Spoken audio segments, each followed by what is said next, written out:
नमस्कार, आज की बड़ी खबरों में आपका स्वागत है। मैं हूं आपके साथ अंकिता। आज के बुलेटिन में बात करेंगे अरावली पर सुप्रीम कोर्ट का बड़ा फैसला की, बताएंगे आपको दिल्ली के होटल में लगी भयानक आग, दिखाएंगे आपको खान सर के कोचिंग सेंटर पर ताबड़तोड़ फायरिंग और बुलेटिन के आखिर में देखेंगे ईरान के हमले में कुवैत एयरपोर्ट को नुकसान। लेकिन दिन भर की तमाम खबरों से पहले एक नजर सुर्खियों पर। 3 दिन फिर आंधी बारिश, ओले गिरेंगे, दिल्ली यूपी से राजस्थान तक बरसात। घूसपैठियों पर बड़ा एक्शन, 131 अवैध बांग्लादेशी हुए गिरफ्तार। जैसलमेर से 4 धाम यात्रा पर निकला था परिवार, देवप्रयाग में खाई में गिरी कार, एम्स के डॉक्टर सहित 4 की मौत, बहन बेटी अब भी लापता। खान सर के कोचिंग सेंटर पर ताबड़तोड़ फायरिंग, बोले कुछ लोगों को गरीब के पढ़ने से हुई दिक्कत। खान सर के कोचिंग सेंटर के बाहर 5 से 6 राउंड फायरिंग हुई है। घटना के बाद पुलिस मौके पर पहुंचकर जांच में जुटी है। अरावली पर सुप्रीम कोर्ट का बड़ा फैसला, खनन और पहाड़ों की ऊंचाई पर कमेटी 3 महीने में सौंपेगी रिपोर्ट। सुप्रीम कोर्ट ने अरावली पर्वतमाला की एक समान परिभाषा तय करने 5 सदस्यीय समिति गठित की है। इस समिति को 31 अगस्त 2026 तक रिपोर्ट सौंपनी होगी। सास की खुद की कमाई के घर पर बहू का कोई हक नहीं, दिल्ली हाई कोर्ट की बड़ी टिप्पणी। दिल्ली हाई कोर्ट ने कहा कि बहू को अपनी सास के खुद के खरीदे घर पर रहने का कोई कानूनी अधिकार नहीं है। कोर्ट के मुताबिक महिला के रहने और गुजारे का हक सिर्फ उसके पति के खिलाफ बनता है, सास ससुर के खिलाफ नहीं। बिहार सरकार का बड़ा फैसला, कर्मचारियों की लगेगी बायोमेट्रिक हाजिरी, अनुपस्थिति दिखे तो कटेगी सैलरी। बिहार में पंचायत से लेकर जिला स्तर तक लागू इस नई व्यवस्था में बीबीएएस सिस्टम के जरिए हर सेकंड का रिकॉर्ड रखा जाएगा। यानी अब सवाल सिर्फ हाजिरी का नहीं बल्कि जवाबदेही और सख्ती का भी है। 34 साल बाद 85 के बुजुर्ग को मिली सजा, कोर्ट ने दी 3 साल की कैद। बिहार के वैशाली में 34 साल पुराने मामले में कोर्ट ने एक 85 साल के वृद्ध को 3 साल की सजा सुनाई है। मामला साल 1992 का था। कोचिंग के बाहर प्रदर्शन कर रहे छात्रों को हाथ जोड़कर खान सर ने कराया शांत। खान सर की कोचिंग के बाहर पूरी रात पुलिस तैनात रही। खान सर ने छात्रों से शांति बनाए रखने की अपील की। उन्होंने सीएम सम्राट चौधरी से सुरक्षा की मांग भी की है। जनकपुरी मजलिस पार्क से तुगलकाबाद तक दिल्ली मेट्रो के 3 नए रूट चालू होंगे। 36 किलोमीटर में 39 स्टेशन। दिल्ली मेट्रो के 3 नए कॉरिडोर की इस साल शुरुआत हो सकती है। इसमें मेजेंटा लाइन और गोल्डन लाइन की मेट्रो स्टेशन शामिल है। वहीं एरो सिटी से तुगलकाबाद कॉरिडोर शामिल है।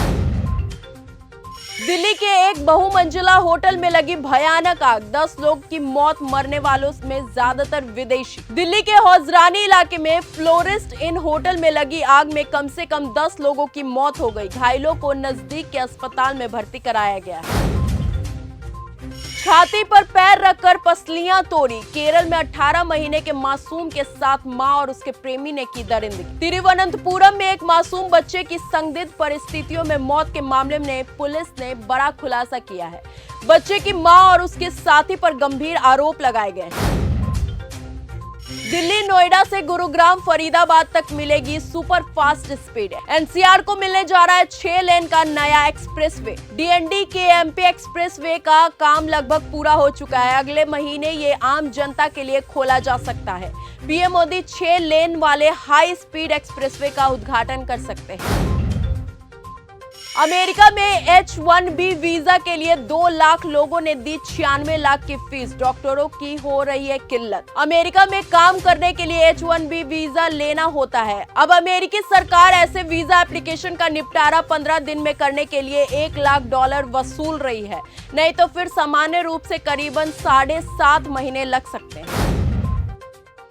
ईरान के हमले से कुवैत एयरपोर्ट को नुकसान, कई लोग घायल, फ्लाइट रद्द। अमेरिकी सेना ने ईरान के रणनीतिक केशम द्वीप पर बड़ा हमला किया है। अमेरिका का दावा है कि इस द्वीप पर मौजूद ईरानी सैन्य कंट्रोल स्टेशन को तबाह कर दिया है। अमेरिका में सुरंग से पहुंच रही थी मैक्सिको की ड्रग्स।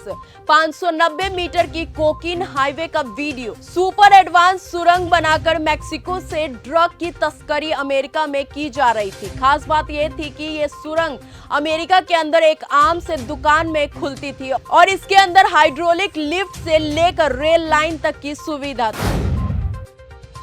अमेरिका ने भारत समेत 60 देशों पर नया टैरिफ लगाने का बनाया प्लान। अमेरिका ने भारत समेत 60 देशों पर आरोप लगाया है कि इन देशों में जबरन मजदूरी करवाकर सामान तैयार किया जाता है। अब नए प्रस्ताव के अनुसार इस देशों में प्रोडक्ट्स पर 10 से लेकर 12.5% तक अतिरिक्त टैरिफ लगाया जाएगा।